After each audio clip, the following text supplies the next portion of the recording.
오늘 말씀은 사도행전 26장 1절에서 12절까지 말씀인데요. 4절에서 12절까지만 읽도록 하겠습니다. 내가 처음부터 내 민족과 더불어 예루살렘에서 젊었을 때 생활한 상황을 유대인이 다 아는 바라.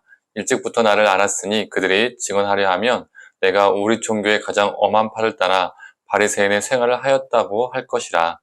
이제도 여기 서서 신문받는 것은 하나님이 우리 조상에게 약속하신 것을 바라는 까닭이니 이 약속은 우리 12지파가 밤낮으로 간절히 하나님을 받들어 섬김으로 얻기를 바라는 바인데, 아그리빠 왕이여, 이 소망으로 말미암아 내가 유대인들에게 고소를 당하는 것이니이다.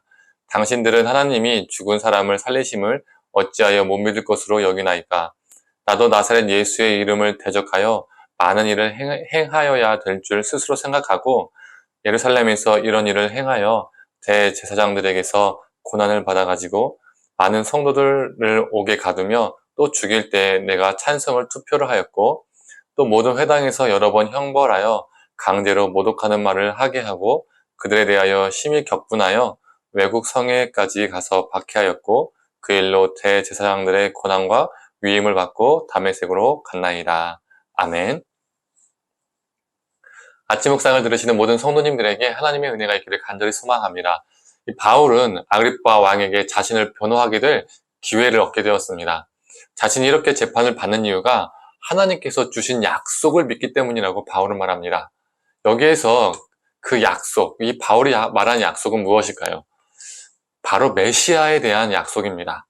그렇다면 이 약속을 바울만 믿었을까요? 이 바울뿐만 아니라 유대인들도 바울과 같이 메시아에 대한 약속을 동일하게 믿었습니다. 그런데 그들은 메시아로 오신 예수님을 발견하지 못했죠. 이게 차이점이었습니다. 이들이 왜 메시아로 오신 예수님을 발견하지 못하게 되었을까요? 그들은 메시아가 다윗과 솔로몬처럼 뛰어난 왕으로 올 것이라 기대했습니다. 로마를 무너뜨리고 이스라엘에게 정치, 경제, 군사, 종교 등의 부흥을 가져올 메시아, 이스라엘이라는 이 나라를 부국강병으로 이끌어줄 메시아를 기대했습니다. 그런데 예수님은 그 메시아상에 부합하지 않았죠. 더 정확하게 말하면 그들의 욕망에 부합하지 않았던 겁니다.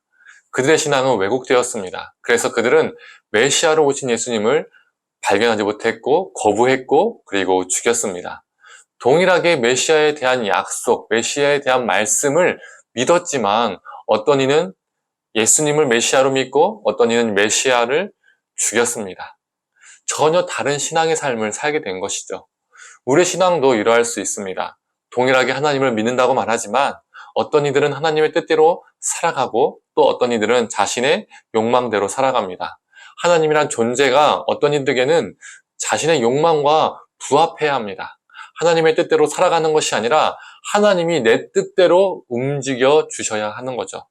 하나님은 내 욕심과 내 욕망, 내 꿈, 내 안락을 위한 도구로 전락해 버린 경우가 많이 있습니다.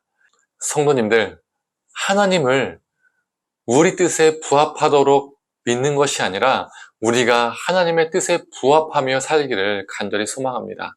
바울도 한때는 잘못된 메시아상을 가지고 살았던 사람이었죠. 수많은 유대인들과 동일했습니다. 오늘 본문 재판 과정에서도 자신의 과거를 그는 말합니다. 본래 자신은 예수님을 대적하는 사람이었고 예수 믿는 자들을 가두고 죽이는 것에 동참하고 동조했던 사람이었으며 예수 믿는 자들에게 형벌을 주고 강제로 신앙을 부인하게 만들려고 했고 예수 믿는 자들에 대한 분노가 극에 달아서 여러 외국 도시까지 돌아다니며 그들을 박해했다라고 그는 말합니다. 어찌 보면 이건 바울에게 감추고 싶은 과거입니다. 추한 과거죠. 그런데 바울은 왜 자신의 이 추한 과거까지 공개적으로 말하고 있는 걸까요? 이렇게 예수 믿는 자들을 박해하는데 자신이 열혈분자였기 때문에 누가 봐도 예수를 절대적으로 믿지 않을 것 같은 자신이 예수님을 믿게 되었다는 것을 강조하기 위해서 그는 자신의 추한 과거까지도 다 드러낸 것이죠. 다른 말로 하면 수많은 유대인들처럼 동일하게 자신이 대적했던 그 예수님이 다메섹 도상에서 진정한 메시아임을 깨달았기 때문에 자신은 자신의 삶의 방향을 바꿀 수밖에 없었음을 고백하고 강조하고 있는 것입니다. 삶의 이유와 신앙의 이유가 완전히 바뀌어버렸기 때문에 그는 자신의 추한 과거까지도 예수님이 메시아임을 증거하는 데 도구로 사용했습니다. 우리가 하나님을 제대로 만나면, 하나님의 뜻대로 살아가게 되면요, 나의 단점도, 나의 약점도, 정말 나의 추함도 하나님의 뜻을 이루는 도구가 됩니다. 예수님을 증거하는 도구가 됩니다. 그러나 우리가 하나님을 우리의 욕망의 도구로 여기게 되면 우리의 뜻과 우리의 꿈을 실현시켜 주실 존재로 보게 되면 자연스럽게 내가 높은 사람, 큰 사람, 성공한 사람이 되어야 하나님이 나를 크게 사용하신다는 왜곡된 믿음이 생깁니다. 다윗처럼, 솔로몬처럼 되어야 하니 그렇게 되기 위해서 하나님을 더욱 붙잡게 되는 거죠. 성도님들, 동일한 약속, 동일한 메시아에 대한 말씀을 믿었지만 그들의 삶은 바울과 달랐습니다. 그들의 삶의 방향이요, 완전 바울과 달랐다는 거예요. 한쪽은 너무 왜곡되어도 너무 왜곡되었습니다. 진정한 하나님의 뜻, 그 메시아를 발견하지 못하게 되었죠. 성도님들, 우리도 마찬가지입니다. 동일한 하나님, 동일한 말씀을 믿는다고 하지만 삶과 신앙이 다르게 뻗어나갈 수 있습니다.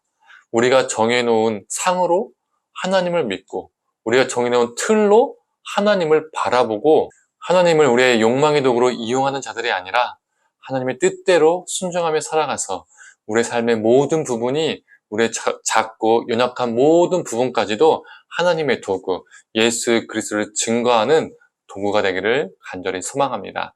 함께 기도하겠습니다. 하나님, 메시아에 대한 그 약속을 유대인들도 바울도 믿었지만 그들의 삶의 방향은 완전히 달랐습니다. 바울은 예수를 위해서 살다가 죽었고, 또 어떤 이들은 예수를 위해서 살다가 죽은 것이 아니라 예수를 십자가에 못 박아 죽였습니다. 하나님, 우리도 하나님의 약속을 말씀을 믿는다고 하지만 어긋난 방향으로 믿고 있는 것은 아닌지 늘 점검케 하여 주시고, 하나님의 뜻대로 우리가 살아가고 움직일 수 있는 존재가 되게 하여 주시옵소서. 또 하나님의 뜻 안에서 우리의 작은 그 부분까지도, 우리 연약한 그 부분까지도 하나님께서 사용하여 주셔서 하나님을 증거하고 예수 그리스도의 복음을 전하는 귀한 도구로 사용되어질 수 있도록 주님 함께하여 주시옵소서. 모든 걸 감사드리며 사랑에 많으신 예수님의 이름으로 기도드립니다. 아멘.